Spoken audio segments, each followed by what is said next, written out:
শাকুর মজিদ পেশায় স্থপতি, নেশায় লেখক, নাট্যকার, আলোকচিত্রী, চলচ্চিত্র নির্মাতা।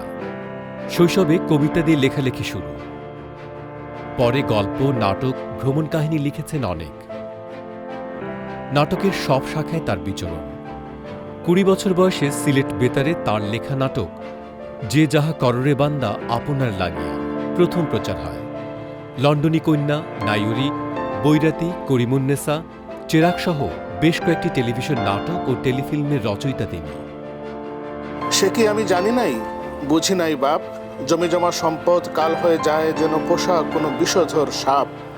নিজের কপালে মারে বিষের ছোবল, যখন ভাগের থালা হাতে বসিবে সকল।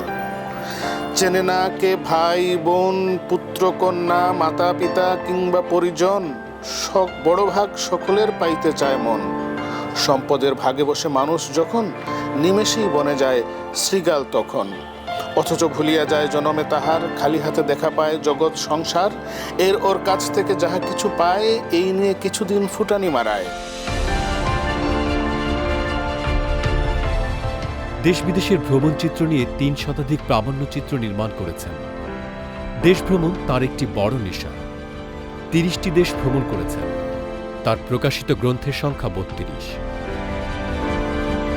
বেশিরভাগই ভ্রমণ কাহিনী, স্মৃতিচারণ ও আত্মজৈবনিক গ্রন্থ। কাজের স্বীকৃতি হিসেবে পেয়েছেন দেশ বিদেশের নানা পুরস্কার। আজ আমাদের শিল্পবাড়ির অতিথি শাকুর মজিদ।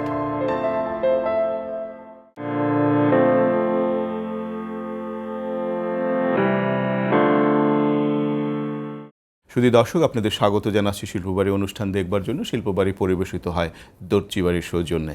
আজকে আমাদের সঙ্গে রয়েছেন বিশ্বময় ভ্রমণরত এক বাংলার ইবনে বতুতা শাকুর মজিদ। শাকুর মজিদ, আপনাকে স্বাগত জানাই। শাকুর ভাই, আপনার সঙ্গে যখন আমি কথা বলবো সেই সময় আপনার ছবি আঁকবেন শাহজাহান আহমেদ বিকাশ।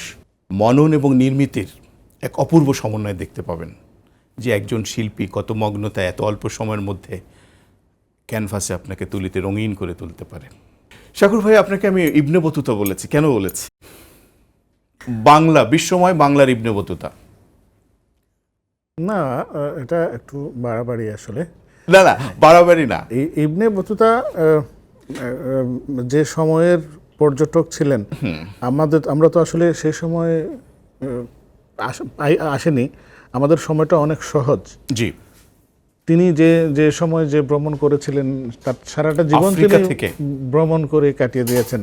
এবং তার ট্রাভেলগ আমি পড়েছি। পড়ে আমার ঈর্ষা হয়েছিল যে যদি ওই যুগে জন্মাতে পারতাম তাহলে জীবনটা আরেকটু অন্য রকমের হতো। তিনি যেখানে গিয়েছেন সেখানে ওই রাজদরবারের রাজ অতিথি হয়েছেন, রাজকন্যাকে বিয়ে করেছেন, রাজ্যের প্রধান বিচারক নিয়োগ হয়েছেন। আবার তার সংগ্রামী জীবন, এই যে যাত্রাকালে নানা সময়ে তিনি বিপদগ্রস্ত হয়েছেন, ডাকাতের কবলে পড়েছেন। তার সময়টা একটু অন্যরকম ছিল। আর আমরা তো আসলে ফড়িংয়ের মতো উড়াউড়ি করি, ইবনে বতুতা তো সেরকম করেন নাই। তিনি একেবারে রিলিজিয়াসলি ট্রাভেল করেছেন, দেশকে জেনেছেন, মানুষকে জেনেছেন, তাদের সাথে দীর্ঘদিন বসবাসও করেছেন। ভারতবর্ষে এসেছিলেন, আমাদের সিলেটও এসেছিলেন। তো তিনি যেভাবে জগৎ দেখেছিলেন, বা তার আগে হিরোডিটাস যেভাবে জগৎ দেখেছিলেন, তারা যে শিক্ষা আমাদেরকে দিয়ে গিয়েছিলেন, এটা হচ্ছে আমাদের এখনকার যুগের। আমরা ওখান থেকে কিছু উপাত্ত পাই যে ওই সময়ে ওই জায়গার মানুষগুলোর লোকালয় কী ছিল, মানুষ কেমন ছিল, তারা কিভাবে কথা বলতো, কোন অঞ্চলের মানুষ কি দিয়ে আহার করত, তারা কিভাবে ঘুমাতো। এটা আমি এখন চেষ্টা করি আমাদের এই প্রেক্ষিতে। এখন ইবনে বতুতার চেয়ে আমি অনেক সৌভাগ্যবান, তার পক্ষে যে সকল জায়গায় যাওয়া সম্ভব হয় নাই, আমি এখন ফুরুত করে উড়াল দিয়ে 4, 5, 7, 8, 10 ঘন্টায় চলে যেতে পারি। সেই কথাগুলোই আমি নানাভাবে লেখার চেষ্টা করি, ছবিতে দেখাই। আমার অভিজ্ঞতাগুলো হয়তো অন্য একজনের কাজে লাগবে, যে কখনো ওখানে যায়নি বা যেতে পারেনি, বা কখনো তার যাবার ইচ্ছা আছে। এই হচ্ছে আমার কাজ ভাই। শুরু করি আপনার কালাপানি দিয়ে। আমরা যখন শৈশবে কেবল একটু লেখাপড়া শিখছি, স্কুল কলেজে যাচ্ছি, স্কুলেই যাচ্ছি, সময় কালাপানি বলতে আমরা একটা বিশাল দূর দূরান্তের একটা ভয়াবহ একটা জায়গার নাম শুনেছি। দ্বীপান্তর চলে যাচ্ছে, ওকে কালাপানিতে দিয়েছে। কিন্তু আসলে সে তো ভারত মহাসাগরের পাশে দুটো দ্বীপ, আন্দামান এবং নিকোবর। সেখানে আপনি গিয়েছিলেন এবং যাত্রাটাও একটা হঠাৎ করে গিয়েছিলেন। এক বন্ধু, আপনাদের যে একটা ট্রাভেলার আছে, 4 জনের বন্ধুত্ব, আপনারা পঞ্চপর্যটক, এই পর্যটক মিলে গিয়েছিলেন কলকাতায়, কলকাতা থেকে সাডেনলি চলে গেলেন। তো আসলে আমার চাপাচাপিতে এই জার্নিটা হয়েছিল, কারণ আমি বারবার চেয়েছিলাম যে একবার আন্দামান নিকোবর দ্বীপপুঞ্জটা দেখবো এবং জাহাজে করে যাব। হ্যাঁ, সেটা আমার ইচ্ছা ছিল জাহাজে করে যাব, যে আগের দিনে মানুষ যেভাবে যেত সেটা তো যেটা হলো আর কি। এখন আমরা একটু আয়েসি হয়ে গেছি, জাহাজে করে বড় জোর একদিনের ট্রাভেল করা যায়, তো 5 দিন সময় লাগিয়ে যাবে ওই পরিমাণ ধৈর্য অনেকের নাই। এখন 2 ঘন্টা যেখানে ফ্লাই করে আন্দামান নিকোবর যাওয়া যায়, এটা আমার কাছে খুব এক্সাইটিং একটা ট্যুর ছিল। কারণ এই আন্দামান নিকোবর আমাদের বাড়ির কাছের সবচেয়ে কাছের যে জায়গা, সেখানে এখনো পর্যন্ত আদিম মানুষগুলো আছে, তারা কাপড় চোপড় পরে না, এবং একেবারেই ইন্ডিজিনিয়াস পিপল বলতে আমরা যাদেরকে বুঝি, এরকম 10টা ট্রাইব এখনও বিভিন্ন দ্বীপপুঞ্জে আছে। তারা প্রাকৃতিকভাবে জীবনযাপন করে, এবং যারা আমরা কাপড় চোপড় পরি তাদেরকে তারা বলে সভ্য মানুষ। এ ধরনের সভ্য মানুষের সংস্পর্শে তারা আসে না। কেউ তাদের জন্য সাহায্য নিয়ে গেলে তারা তাদেরকে মেরেও ফেলে, অনেক সময় তাদেরকে ভয়ঙ্কর কিছু মনে করে। এই মানুষগুলোর খোঁজে গিয়েছিলাম আমি, কিন্তু একেবারে ভেতরে যেতে পারিনি। কোনো ওখানকার নিরাপত্তারক্ষীরা আমাদেরকে নিষেধ করেছে যে ওই টেরিটরিতে কোনো অবস্থায় যাওয়া যাবে না, কারণ কারো যাওয়াটাই ওখানে নিরাপদ না। এই ছিল একটা কারণ, যে ওই আদিবাসীদের দেখার জন্য। আর আরেকটা ছিল যে আমাদের এই যে আমরা যে এই বাংলাদেশ এখন পেলাম, তার আগে ব্রিটিশ খেদালাম। এই ব্রিটিশদের আমলে যেসব মানুষ ব্রিটিশদের বিরুদ্ধে আন্দোলন করেছিল, তাদেরকে যেখানে নির্যাতন করতো, আমাদের বীর তাদেরকে যেখানে নির্যাতন করতো, সেই নির্যাতনের জায়গাগুলো স্বচক্ষে দেখা। সেই যে সেলুলার জেল বানিয়েছিল তারা, যেটার নাম ছিল আর কালাপানি দেওয়া বলে বোঝাতে চাইছিল যে ওই যে সমুদ্রতে করে নিয়ে যেত জাহাজে করে, তখন মানুষজন শুধু অন্ধকারের মধ্যে নিয়ে যেত, ওই পানিটাকে কালা পানি মনে করতো, আসলে নীল রঙের পানি, গাঢ় নীল রঙের পানি। এটার থেকেই নাম আসছিল যে কালা পানি দেয়া। এবং আন্দামান নিকোবরের উপরে এই ভ্রমণ কাহিনীটাকে আমি নাম দিয়েছিলাম কালাপানি। আমার নাম ছিল মূলত কালাপানির দ্বীপে। হুমায়ুন আহমেদ আমার নামটাকে বদলে দিলেন, বলে দ্বীপে টিপে দরকার নেই, কালাপানি দাও, এই নামটা দিলাম কালাপানি। আপনার লেখালেখির যে ব্যাপারটা, এই যে ভ্রমণ আপনি লিখছেন, এটা শুরুটা আপনার কিভাবে হয়েছিল? আপনি কেমন করে ভেবেছিলেন যে শাকুর মজিদ একদিন লেখক হয়ে উঠবে? আমি যখন একাদশ শ্রেণীতে পড়ি ফৌজদারহাট ক্যাডেট কলেজে, তখন আমাদের ব্যাচ সিলেট ট্যুরে গিয়েছিল। সিলেট ট্যুরে যাওয়ার পরে আমাদের এই সিলেট ট্যুর 5 দিনের সিলেট সফর নিয়ে আমি একটা বড় লেখা লিখে ফেললাম। আমাদের 8 পাতার ফুলস্কেপ সাইজের 8 পাতার সাইক্লোস্টাইল করা একটা ত্রৈমাসিক পত্রিকা বেরোতো, প্রবাহ। এই পত্রিকার যিনি আমাদের এডিটর ছিলেন, তার কাছে আমি পুরো লেখাটা দিলাম। উনি বললেন, এত বড় লেখা আমরা ছাপাবো না, তুমি লেখা ছোট করে দাও। আমি লেখাটা আমাদের যিনি শিক্ষক ছিলেন এই প্রকাশনার, তার কাছে আবার দিলাম যে স্যার, এই লেখাটা আপনি কেটে ছোট করে দিয়ে দেন, এটা এভাবে। পরে দেখা গেল যে এই লেখাটা 7 পৃষ্ঠা জুড়ে এই লেখাটা ছাপা হয়েছে। আর অন্য একজনের একটা ছোট লেখা, পুরো ম্যাগাজিনটাতেই আমার লেখা দিয়ে ভরে দিয়েছিলেন শিক্ষক। এবং আমি তখন ক্লাস 11-এ, ক্লাস 7-এর 8-এর একটা ছাত্র ক্যাডেট আমার রুমমেট ছিল। সে আমাকে বলল যে আমাদের ক্লাসে টিচার আপনার লেখা পড়ে শুনিয়েছেন এবং বলেছেন যে এই ছেলে একদিন লেখক হবে। তো এটা আমার মধ্যে আসে। তারপরে ক্যাডেট কলেজ থেকে বেরিয়ে আসার পরে আমি সময় পাই 17 মাস, বুয়েটে ভর্তি হয়ে যাই। বুয়েটে ভর্তির পরে তখন ক্লাস শুরু হতে 17 মাস দেরি হবে। ওই যে এরশাদের আমলে গন্ডগোল থাকতো, সেশন জট। এই 17 মাস সময় আমি কাটাই আমার পড়াপড়ির সাথে। আমি পড়তে থাকি প্রচুর, হাতের কাছে যা পাই। আমার দিন রাত মিলে হয়তো 16-17 ঘন্টাই আমি পড়ছি আর পড়ছি, যা পাই তাই পড়ি। এই পড়তে পড়তে গিয়ে এক সময় আমার মনে হলো যে তো এরকম লেখা তো আমিও লিখতে পারি, কখনো কখনো চেষ্টা করে দেখি।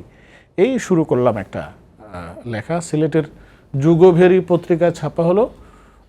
নজরুলের সাথে কথোপকথন। নজরুলের সামনে জন্মদিন ছিল।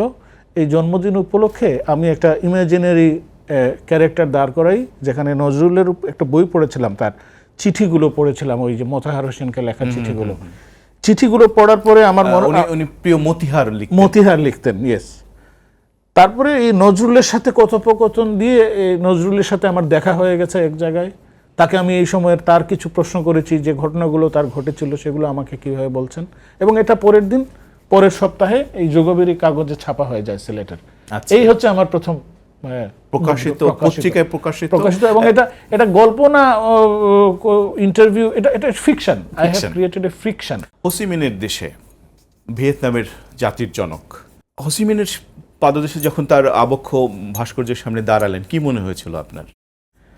এই যে ৩৫ বছর ধরে যে দেশটা আমেরিকার বিরুদ্ধে আন্দোলন করে এখন স্বাধীন দেশ যাপন করছে, মানুষজন মুক্তভাবে জীবনযাপন করছে, এই তাদের মুক্ত হওয়ার পেছনেই সবচেয়ে বড় অবদানটা ছিল এই লোকটার বিপ্লবী চেতনা যদি তা নিয়ে যদি ডাক না দিতেন তিনি, তাহলে তাদের হয়তো একটা আমেরিকান কলোনি হিসাবেই থাকতে হতো, অথবা আরও দীর্ঘদিন তাদের সংগ্রামের ভিতর দিয়ে যেতে হতো। হো চি মিনের দেশেতে সবচেয়ে বেশি মুগ্ধ হয়েছে আসলে সে দেশের মানুষের দেশপ্রেম দেখে। সেই যুদ্ধকালীন সময় আমাদের আসলে সৌভাগ্যবান বা দুর্ভাগ্যবান যাই বলি, আমরা খুব অল্প সময়ে আমাদের স্বাধীনতাটা পেয়ে গেছি। এই জন্য আমরা পুরোপুরি এই স্বাধীনতার মর্যাদাটা বুঝতে পারিনি। ভিয়েতনাম কিন্তু বহু বছর লেগেছিল তাদের স্বাধীনতাটা পেতে, যে কারণে তারা এখন তাদের দেশটাকে কিন্তু তারা গড়ে তুলছে, এবং প্রত্যেকটা মানুষই দেশপ্রেমিক প্রায়, এবং তাদের খাবার দাবার, আহার এবং যুদ্ধকালীন সময়ে তাদের বেঁচে থাকা, এই যুদ্ধকালীন সময়ে তারা যেসব লতা পাতা ফল খেয়ে তাদের জীবন কাটিয়েছিল জঙ্গলের মধ্যে, পাহাড়ের মধ্যে, সেই জিনিসগুলো এখন তাদের জাতীয় খাবারের পর্যায়ে চলে আসছে ভিয়েতনামের লোকজনের। ওই যে ছবিটা 9 বছরের নগ্ন মেয়েটা, ওই যে কিম ভদ্রলোকের 1972 সালে এই ছবিটা আপনার পুলিৎজার পুরস্কার পেয়েছিল। ওই যে যখন নাপাম বোমা পড়ে শরীরের চামড়া খসে যায়, স্নান ঘরে ছিল এক কিশোরী, সে ঘর থেকে বেরিয়ে রাস্তায় উঠে আসছিল। এই ছবিটা আসলে তখন সারা বিশ্বে, এটা ছাপা হওয়ার পরে এই সারা বিশ্বে প্রথম বড় ধরনের সেন্সেশন ক্রিয়েট করে। আমেরিকার বোধহয় এই যুদ্ধের বিরুদ্ধে ওই ছবিটা দেখেই দেখে জনগণ নেমে পড়ে আস্তে আস্তে তারা ব্যাক করা শুরু করে, বুঝতে পারে যে আসলে এটা সাম্রাজ্যবাদ, এটা আমরা সারা পৃথিবীকে সাম্রাজ্য বানাচ্ছি, কলোনি বানাচ্ছি। যেমন আমাদের ৭১-এর মুক্তিযুদ্ধের সময় মার্কিন জনগণ কিন্তু আমাদের পক্ষে ছিলেন, কিন্তু মার্কিন প্রশাসন, নিক্সন প্রশাসন আমাদের বিরুদ্ধে ছিলেন। সবসময় জনগণ আর সরকার প্রধান এক নাও হতে পারে, সবসময় নাও হতে পারে। পাবলো নেরুদা আমাদের পৃথিবীর এক বিপ্লবী কবি, কোথায় চিলি, সান্টিয়াগো, একটা লম্বা একটা দেশ, আমি মাত্রদিন তাকালে অবাক হয়ে যাই। চিলি মরিচের মতো, একটা মরিচের মতো একটা এত লম্বা দেশ, তারপরে সমুদ্র, কিভাবে গিয়েছিলেন? চিলিতে ছিল একটা architectural conference, clear, power and low energy architecture, এটার উপর একটা সমাবেশ ছিল। সারা পৃথিবী থেকে স্থপতিরা গিয়েছিলেন। বাংলাদেশের যে 5 জনের স্থপতি দল ছিল তার মধ্যে আমি একজন ছিলাম, কনিষ্ঠতম একজন। তো ওখানে গিয়ে মূলত সালটা কত? 2003 সাল। 2003 সাল। ওই এই চিলি তো ধরেন মাটি ফুঁড়লে চিলি পাওয়া যাবে, মানে আমাদের একেবারে বিপরীতে। মানে আমাদের এখন রাত বাজে 10টা, ওখানে হয়তো সকাল 10টা। আচ্ছা, ওকে। তো এই দেশে যাওয়ার জন্য ইউরোপ হয়ে যেতে হয়। ইউরোপে দুই শহরে 2 দিকে যাব, 2 সপ্তাহ 2 জায়গায়, আর চিলিতে 10 দিন থাকবো। এই অনুযায়ী পরিকল্পনাটা করে যাই। 3 দিনের সেমিনার, এই সেমিনারে কড়া বক্তৃতা শুনলাম কিভাবে স্বাভাবিক এনার্জি, সোলার এনার্জি ব্যবহার করে কমফোর্টেবল আর্কিটেকচার তৈরি করা যায়। পৃথিবীর বিভিন্ন দেশে যেসব নজির আছে সেগুলো নিয়ে জ্ঞান অর্জন করার পরে আমি ছুটলাম। মূলত আসলে আমি এসেছি পাবলো নেরুদার বাড়ি দেখব।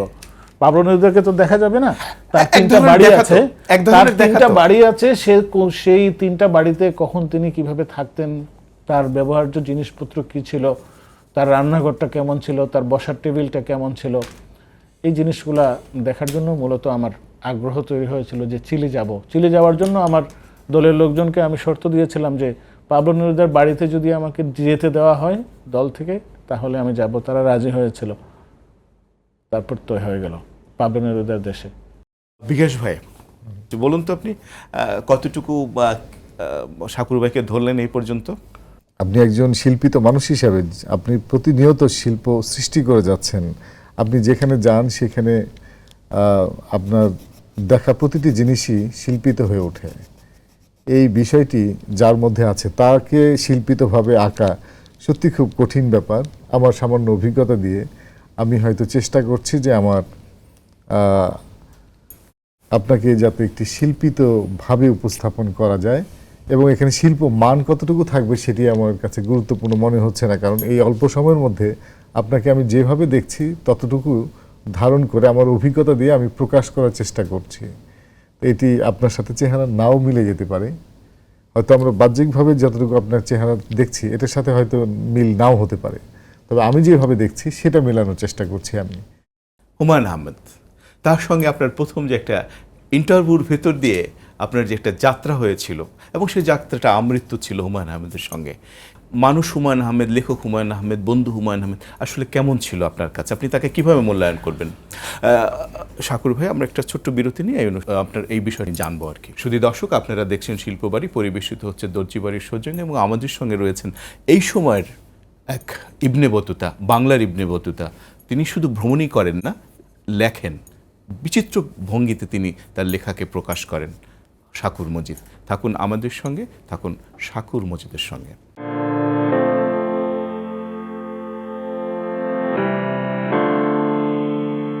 শুধু দর্শক, আমাদের সঙ্গে থাকবার জন্য কৃতজ্ঞতা জানাই। আপনারা দেখছেন শিল্পবাড়ি এবং আমাদের সঙ্গে রয়েছেন শাকুর মজিদ। শাকুর ভাই, হুমায়ুন আহমেদ। হুমায়ুন আহমেদের সাথে দেখা করার বিষয়টা ছিল একটা নাটকীয় ঘটনা। ঢাকা এসে আমি সাংবাদিকতা করার চেষ্টা করি যে অর্থ উপার্জনের জন্য। আমি যেদিন প্রথম আমার যে কাগজে গল্প ছাপা হয়েছিল সে কাগজের গল্পের জন্য সম্পাদকের কাছে গেলাম যে আমাকে কি কোনো সম্মানী বা টাকা দেয়া হবে এটার জন্য। তিনি আমাকে বলেছিলেন যে আমরা তো গল্পর জন্য টাকা দেই না, আপনার গল্প ছেপেছি এটাই তো অনেক, আপনি ফিচার লিখলে আমরা টাকা দিই যদি কোনো বিষয়। তখন মাসিক রোকসানা ফিচার লেখার জন্য কি হবে, তখন আমি নিজে থেকেই তাকে প্রস্তাব দিই। আমার তখন ইচ্ছা ছিল যে কোনোভাবে আমি হুমায়ুন আহমেদের কাছে যেতে পারি কিনা, কারণ এই লোকটার অনেকগুলো বই আমার তখনকার প্রকাশিত 1985 সাল পর্যন্ত তার প্রকাশিত সমস্ত বই আমার তখন পড়া হয়ে গেছে, এবং নতুন কোনটা ঈদ সংখ্যায় বেরোবে এটা পড়ার জন্য হয়তো প্রতিদিনই দোকানে গিয়ে খোঁজ নিতাম যে তার ঈদ সংখ্যাটা এসছে কিনা। এই লোকটাকে দেখব কাছে থেকে, তাকে সরাসরি আমার কিছু প্রশ্ন করব, এজন্য আমি সাংবাদিকের ভূমিকা অভিনয় করে তার কাছে গিয়ে হাজির হয়ে যাই এবং সাংবাদিকের মতো তাকে অজস্র প্রশ্ন করি, সেগুলোর জবাব তিনি দেন, এবং এটা পরবর্তীতে রোকসানায় নয় অন্য একটা কাগজে প্রচ্ছদ কাহিনী হিসেবে ছাপা হয়। আমি 400 টাকা সম্মানী পাই। এটা অনেক টাকা ছিল তখন। 1 মাস পড়িয়ে আমি 600 টাকা পেতাম টিউশনি করে, আর একটা লেখা লিখলাম 400 টাকা পেয়ে গেলাম। আমার কাছে এই টাকা পাওয়াটা পরবর্তীতে আরও কিছু কাজ খোঁজার জন্য অনুপ্রেরণা জাগালো। আমার তখন 2700 টাকা হলে আমার মাস চলে যায়, এরকম একটা অবস্থা। তো এই ছিল সূচনাটা। তাকে আমি যে সকল প্রশ্ন করেছিলাম এইগুলোতে তিনি তখন আমার প্রতি কিছুটা মনস্ক হয়েছিলেন যে এই ছেলে তো অনেক খবর রাখে। আমার তখন কত প্রশ্ন, আপনার প্রশ্ন ছিল, উত্তরও ছিল খুব ছোট ছোট, অনেক উত্তর, অনেক প্রশ্ন। কিছু কিছু প্রশ্নের জন্য তিনি পরে বিরক্ত হয়ে গেলেন, পরে তুমি লিখে দিয়ে দাও, আমি জবাব লিখিত দিয়ে দেব। ওই যেগুলো তিনি লিখে দিয়ে দিয়েছিলেন জবাব, সেগুলো ছোট ছোট করে তিনি লিখে দিয়েছিলেন। দীর্ঘ ছিল 18 পৃষ্ঠা আমার হাতের লেখা। তো এই ছিল সূচনা। আর শেষটুকু হচ্ছে যে একেবারে যে তার একেবারে জানের দোস্ত টাইপের। তো আমি তাকে 3টা জায়গা থেকে দেখেছি, মানে ক্যামেরার 3টা অ্যাঙ্গেলে যদি আমি এটাকে ডিফাইন করি, তাহলে প্রথমে আমি তাকে দেখেছি ল অ্যাঙ্গেলে, একেবারে নিচে থেকে দেখা। তখন আমার কাছে মনে হতো তিনি আকাশের চাঁদ বা তারা টাইপের কিছু, তারার মতো। মানুষ পৃথিবী থেকে আকাশকে দেখলে যেরকম মাথা উঁচু করে দেখে, আমার কাছে সেরকম মনে হয়েছিল। তারপরে আরেকটা পর্যায়ে এসে যখন আমিও লেখালেখি শুরু করলাম, তিনিও লেখালেখি শুরু করছেন, একই সাথে একই অনুষ্ঠানে তিনিও একটা নাটকের জন্য পুরস্কার পাচ্ছেন, আমিও ওই একই অনুষ্ঠানে আরেকটা ক্যাটাগরিতে আমার টেলিফিল্মের জন্য পুরস্কার পাচ্ছি। তখন আমার মনে হলো যে আমি কোনো একটা জায়গায় আমাদের দূরত্ব কমে এসছে, আমরা কাছাকাছি জায়গায় চলে এসেছি। তখনও তার সাথে আমার কোনো বন্ধুত্ব হয় নাই। এবং 2008 সালে আমার একটা বই, ক্লাস 7 1978, এই বইটা প্রকাশের পর এটা ওনার হাতে গেলে তিনি প্রকাশককে বলেন যে ওর সাথে আমার কথা বলে দাও। তো মাজার আমাকে একদিন ফোন করে, আপনার সাথে হুমায়ুন আহমেদ কথা বলবেন, ফোন ধরিয়ে দেয়। অনেকক্ষণ তিনি আমার প্রশংসামূলক কথা বললেন। তারপর উনি আমাকে তার বাড়িতে নিমন্ত্রণ করলেন পরের দিন সন্ধ্যাবেলা তার বাড়িতে যাওয়ার জন্য, ডিনারের দাওয়াত। এবং তিনি শাওন নিজের হাতে রানলেন। আমার মনে আছে ডিশটা, স্প্যানিশ ডিশ রান্না করা হয়েছিল আমার জন্য, গানের ব্যবস্থা করা হয়েছিল। যে মানে তখন তো আপনি শাকুর মজিদ অতটা খ্যাতিমান না, বা আমি তখন 2008 সালে, তো 2008 সালে আমি অনেক বেশি খ্যাতিমান নাট্যকার হিসাবে লন্ডনী কন্যা, লন্ডন টেলিভিশনের নাটকে আমি তখন আমি অনেকগুলো পুরস্কার পেয়েছিলাম। আচ্ছা, আচ্ছা, আচ্ছা। আমি 2000 থেকে 2004-05 পর্যন্ত 7টা-8টা নাটক লিখেছিলাম। এগুলো করে 20-22টার মতো পুরস্কার এসেছিল আমার। তখন থেকে তিনি আমার নাম জানতেন এবং আমার লন্ডনী কন্যা নাটকটা তিনি দেখেছিলেন। আচ্ছা, সেটা অন্য ভাবে অন্যের কাছ থেকে এনে তিনি আমি লিখেছিলেন।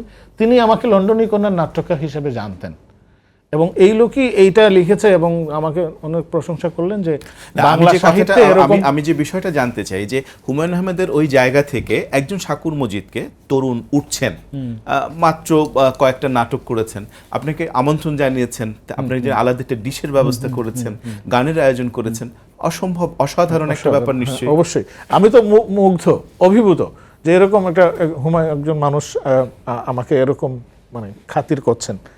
এবং তারপরে যেটা হলো যে আলাপ, গল্প, আড্ডা, এখান থেকে সূচনা। এরপরে দেখা গেল যে কিছুদিন পর পর তিনি আমাকে খবর পাঠান, নিজে ফোন করতেন না, উনি কখনো শাওনকে দিয়ে করাতেন অথবা মাজারুল ইসলামকে দিয়ে করাতেন। উনি ফোন ব্যবহার করতেন না, যা কাউকে দরকার হলেই তাদেরকে বলতেন। তো তারাই আমাকে ফোন করতো, আজকে তোমাকে আসতে বলেছে। এই একদিন দুই দিনের পরে আর তাদের বলা লাগে না, আমি নিজেই হাজির হয়ে যাই। এই অবস্থাটা চলে ঠিক ওনার মৃত্যুর আগ পর্যন্ত। 2008-এর মার্চ এপ্রিল থেকে শুরু হয়েছিল এবং 2012 সালের বাংলাদেশ থেকে মানে চলে গেলেন চিকিৎসা আসার পর থেকে তার একদম শেষ সময় পর্যন্ত ছিলাম আমরা, একদম বিমানবন্দরে উঠিয়ে দেওয়া পর্যন্ত সময়। আমি যদি যেহেতু আপনি খুব নিবিড়ভাবে ঘনিষ্ঠভাবে মিশেছেন, আমি যদি হুমায়ুন আহমেদকে মূল্যায়ন করতে বলি অল্প কথা, আপনি কিভাবে মূল্যায়ন করবেন আমাদের সামগ্রিক সাহিত্যকে সামনে রেখে? আচ্ছা, সাহিত্যের বিচারে আমি তাকে মূল্যায়ন করি খুব সহজভাবে। তিনি আমাদের প্রজন্মকে নতুন একটা গদ্য ভাষা দিয়েছেন, যে ভাষাটা তার একান্ত নিজের, এটা কারো কাছ থেকে ধার করা না। আর একটা জিনিস হচ্ছে তার টেকনিকটা ছিল, লেখার টেকনিকটা ছিল যে তিনি শব্দ দিয়ে খেলতে পারতেন, সহজ সরল শব্দ দিয়ে খুব ভালোভাবে খেলতে পারতেন এবং তিনি মূলত মানুষের আবেগকে ধরার জায়গাটাকে চেষ্টা করতেন এবং খুব সফলভাবে সেটা পারতেন। এই আবেগকে ধরার জায়গাটা যে লেখক যত সহজে করতে পারেন তিনি তত বেশি পাঠকের কাছে যেতে পারেন। হুমায়ুন আহমেদ এক্ষেত্রে খুব সফল ছিলেন। আমি একটা অন্যদিকে যাই, মঞ্চনাটক একটা গুরুত্বপূর্ণ বিষয় আমাদের সারা পৃথিবীর পরিপ্রেক্ষিতে।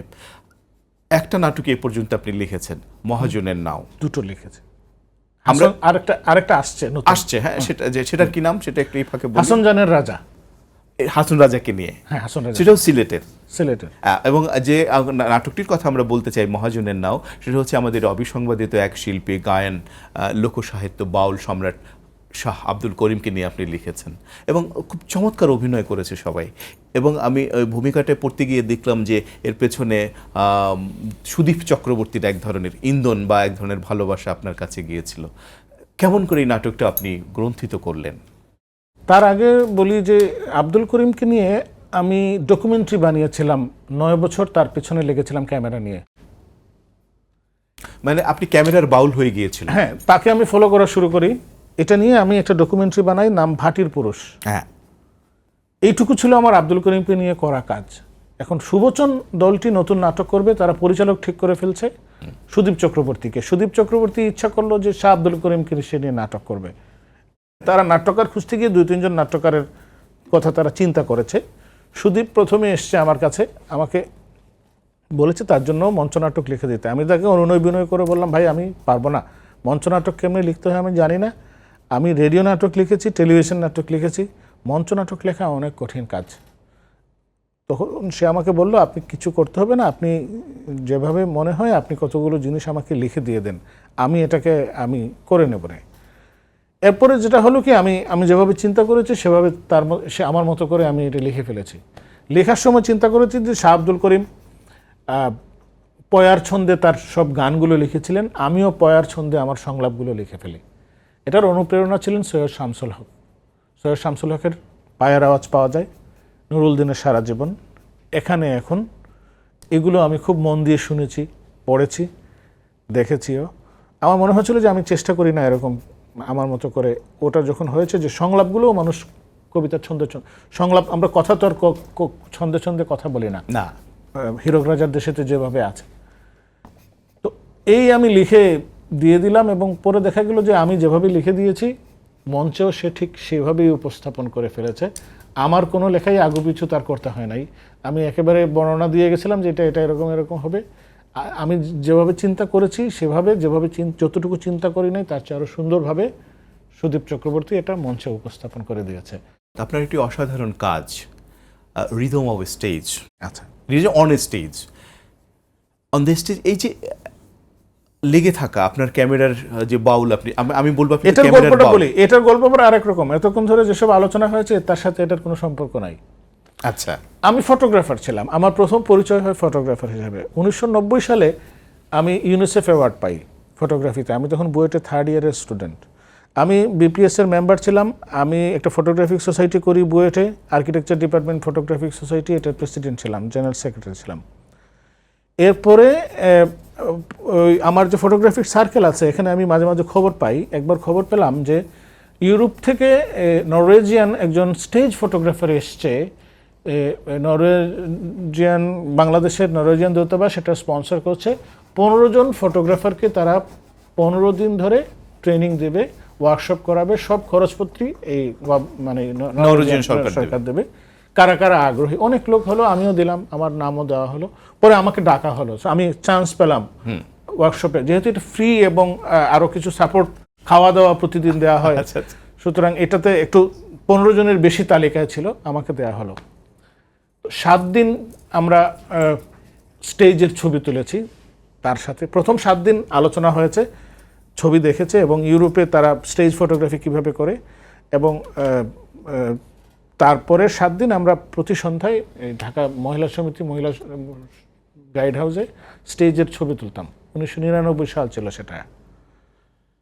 ছবি তোলা শেষ হয়ে গেলে, ওয়ার্কশপ শেষ হয়ে গেল। এই ওয়ার্কশপের যিনি কোঅর্ডিনেটর ছিলেন, এই নরওয়েজিয়ান ফটোগ্রাফার জোহানসন, হেরি জোহানসন ছিল তার নাম। উনি কিন্তু আমাকে একবার বলেছিলেন আমার শেষ ছবিগুলো দেখে, I think you are a better photographer than me. তারপরে কলকাতার বাংলাদেশ মেলা হবে একটা, সেখানে নিমাই ঘোষ, এটা কলকাতার পশ্চিমবঙ্গের নাটক, আর আমাকে দেয়া হয় বাংলাদেশের নাটক। আমরা একই গ্যালারিতে দুই পাশে 2 জনের নাটক প্রদর্শন করি। এই প্রদর্শনীটা দেখেন টোনাটনির জয়নাল সাহেব, তিনি তখন ওখানে উপস্থিত ছিলেন। এই ছবিগুলো দেখার পরে তিনি আমাকে বললেন যে এটা আপনার এই এক্সিবিশনের পরে ছবিগুলো তো আর থাকবে না, আমাকে যদি আপনি বলেন আমি এটা আপনার বই প্রকাশ করতে চাই এটার। তো তিনি এটা উদ্যোগী হয়ে এই বইটা প্রকাশ করেন 2004 সালে। এটা হচ্ছে রিদম অন দ্য স্টেজের গল্প।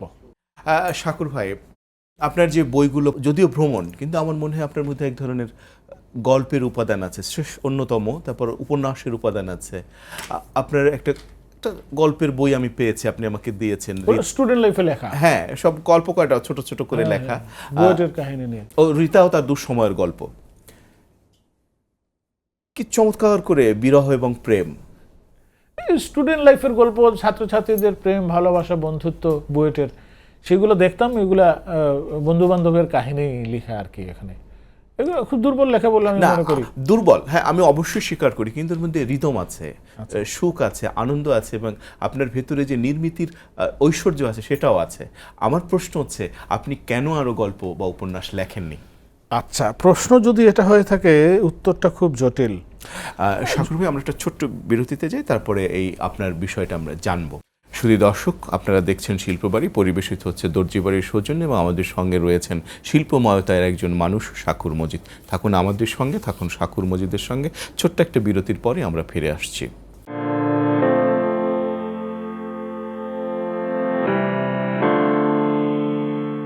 শুধু দর্শক, আমাদের সঙ্গে থাকবার জন্য কৃতজ্ঞতা জানাই। আপনারা আছেন শিল্পবাড়িতে এবং দেখছেন, অনুভব করছেন, শুনছেন শাকুর মজিদকে। শাকুর ভাই, আপনার গল্প এবং উপন্যাসের পরিপ্রেক্ষিত জানতে চাই, কেন লিখছেন না, নাকি শুরু করবেন শীঘ্র আবার? আচ্ছা, আমার শুরু হয়েছিল কিন্তু গল্প এবং কবিতা দিয়ে, তারপর দীর্ঘদিন, এবং তারপরে নাটক, তারপর দীর্ঘদিন এগুলো না লিখে আমি ভ্রমণ লিখি এবং কিছু আত্মজীবনিক বই লিখেছি। আমার 19টি ভ্রমণ গ্রন্থ এবং 5টি স্মৃতিচারণ এবং আত্মজীবনিক গ্রন্থ। আমার এই সময় এসে আসলে মনে হচ্ছে যে আমাদের লেখা তো দুই ধরনের, একটা ফিকশন, একটা নন ফিকশন। জি। ফিকশনে আসলে আমরা সত্য মিথ্যে মিলিয়ে একটা জিনিস উপস্থাপন করি, অনেক সময় একটা মিথ্যাকে সত্যের মতো করে উপস্থাপন করি। এটা আমার কাছে খুব ভাল লাগছে না। আমার কাছে মনে হচ্ছে সত্যকে সত্যের মতো করে উপস্থাপন করলে দোষ কি? আসলে আমরা যাই লিখি না কেন, আমরা আমাদের সব লেখাই কিন্তু আমাদের আত্মজৈবনিক। সে তো বটেই।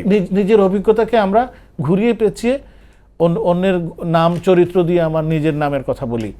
এটা না করে কেন আমি আমার নিজের নাম দিয়ে নিজের কথা কেন বলি না? এই আত্মজৈবনিক লেখা, আমার 25টা বই এই আত্মজৈবনিক এবং ভ্রমণ কাহিনী। আমাদের মানুষের পুরো জীবনটাই তো তার পুরো জীবনটাই তো তার যাত্রা, এবং পুরো জীবনের গল্পই হচ্ছে তার ভ্রমণ কাহিনী। সব আত্মজৈবনিক লেখাই তো মানুষের ভ্রমণ কাহিনী কোনো না কোনোভাবে। একটু অন্য প্রসঙ্গে চলে যাই। আপনি দেখতে খুব রোমান্টিক এক পুরুষ। রোমান্স কিভাবে এসেছিল আপনার জীবনে? রোমান্সের যে বয়সটা ছিল, সবাই যখন রোমান্স করে, সেই বয়সে আসলে আমি রোমান্স করার সামর্থ্য এবং সুযোগ পাইনি। সেটা কিরকম? ওই বুয়েটে, আমার এমনি বুয়েটে যারা পড়ে এমনি তো তারা একটু রসরসীন এরকম বলা হয়, আর একটু স্বাভাবিকভাবে একটু গড়পড়তা ছেলের চেয়ে মেধাবী থাকে, আমিও সেরকমই ছিলাম।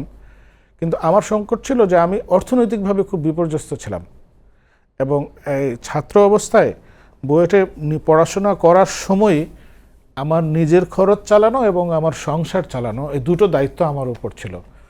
ওই যে সময়টাতে রোমান্স করার, সেই সময়টাতে আসলে আমি অর্থ উপার্জনের জন্য পত্রিকায় লেখা বা যেখানে লিখলে টাকা পাওয়া যায় সেটা, অথবা অর্থের বিনিময়ে জ্ঞান অর্জন করা, পড়ানো, বাড়ি বাড়ি গিয়ে, এগুলোর পিছনে আমার সময় চলে যেত।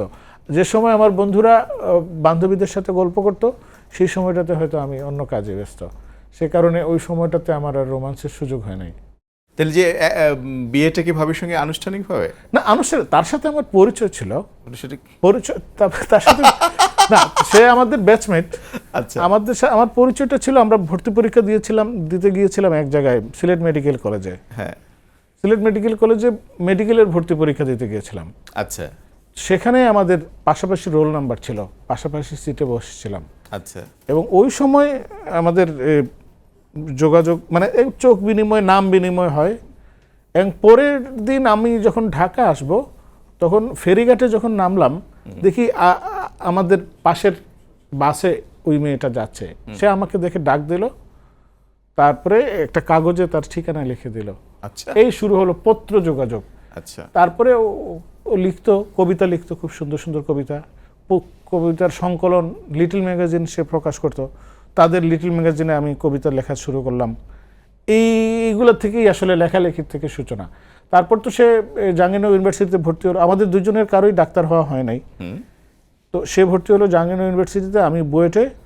এই ঘটনার বছর 4-5 পরে আমাদের দেখা হয় একবার ঢাকায়। তারপর থেকে আস্তে আস্তে যোগাযোগ, এবং একসময় সিদ্ধান্ত নিয়ে ফেললাম, ঝামেলা না, বিয়ে করে ফেললাম। আমি ছাত্রাবস্থায় বিয়ে করে ফেলি, আমি তখন 5th ইয়ারের স্টুডেন্ট, আমার তখন ফাইনাল পরীক্ষার বাকি আর এক সেমিস্টার। 1993 সাল 13 মে বিয়ে করে ফেলি। আমি যদি জানতে চাই যে শাকুর মজিদকে আমি কি অভিধায় চিহ্নিত করব? সে কবি, সে গল্পকার, উনি কি ভ্রমণ লেখক, উনি কি চলচ্চিত্রকার, উনি কি ফটোগ্রাফার, উনি আসলে কি?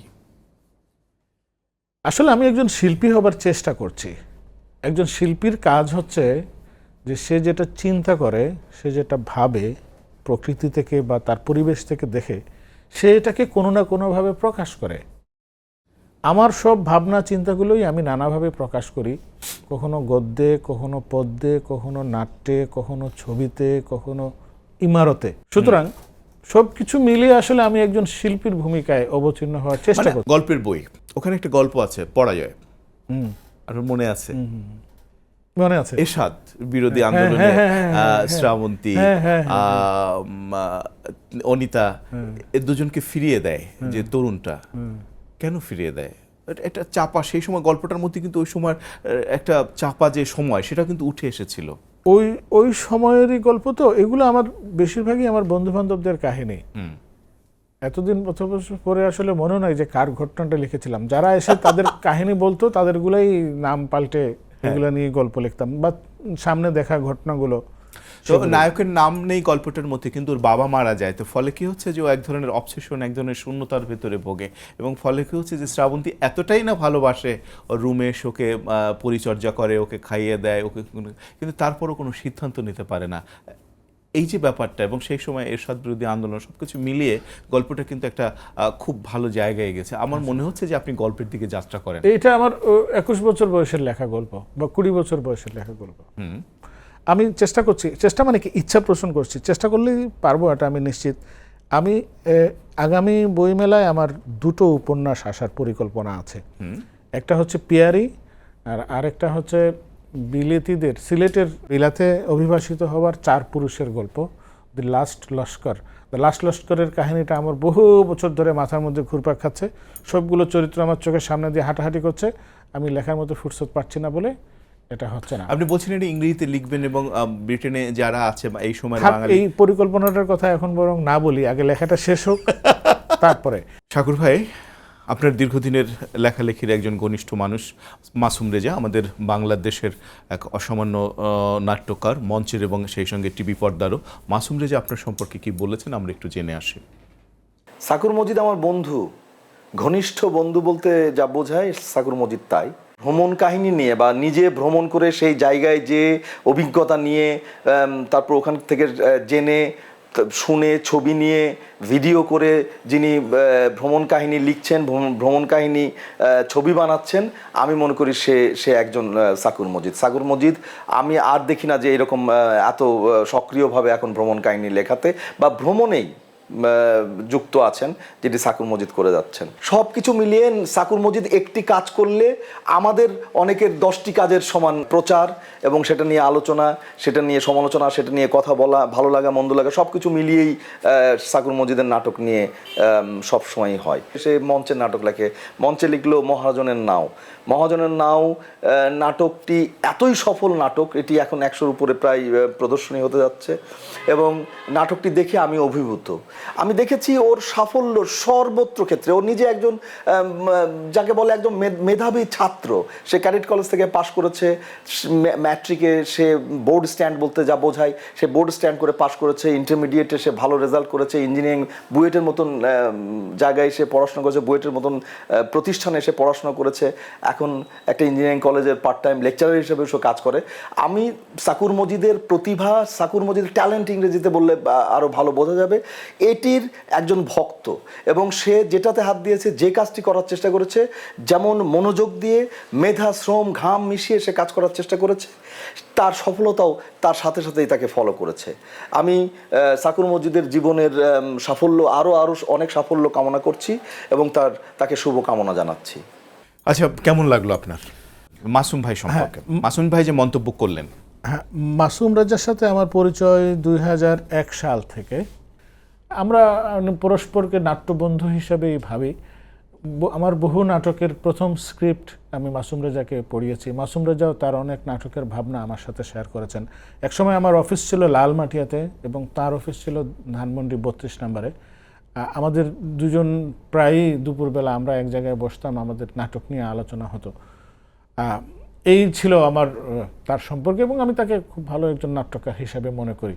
71 নিয়ে আপনার শৈশবের খুব কম বয়সে 6-7 বছরের স্মৃতি আছে। আপনার কি মনে হয় যে 71 নিয়ে আপনার বড় কিছু কাজ করার দরকার, বা আপনি উপলব্ধি করেন কিনা? এটাতে আমি হাত দেব না এই কারণে যে 71 নিয়ে অনেক লেখা হয়েছে, অনেক বড় বড় মানুষ লিখেছেন, যারা নিজের থেকে উপস্থিত থেকে লিখেছেন, তারাই বরং এই বিষয়টা নিয়ে লেখক। আমার তখন বয়স ছিল 6 বছর। আমার স্মৃতিতে একটা ছোট্ট ঘটনা মনে ছিল, সেটা আমি ৭১ নিয়ে লিখেছি। সুতরাং আমি ৭১ নিয়ে লিখতে যাব না, এটা অনেক বড় বিষয়, আমি পারবো না আর কি। সাগর ভাই, আপনার ছবি কিন্তু আঁকা কমপ্লিট করে ফেলেছে আমাদের শিল্পী শাহজাহান আহমেদ বিকাশ। তো এখন বিকাশ ভাই, আপনি শেষ অভিধা ব্যক্ত করেন।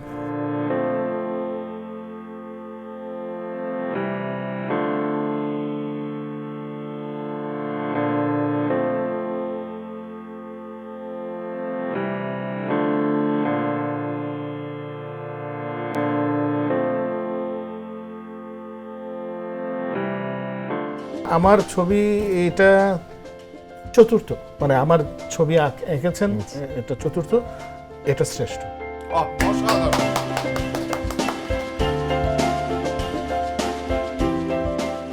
আপনি আমাদের অনুষ্ঠানে শিল্পবাড়িতে এসেছেন, আপনার কিছু অনুভবকে আমরা শেয়ার করলাম দর্শকদের সঙ্গে।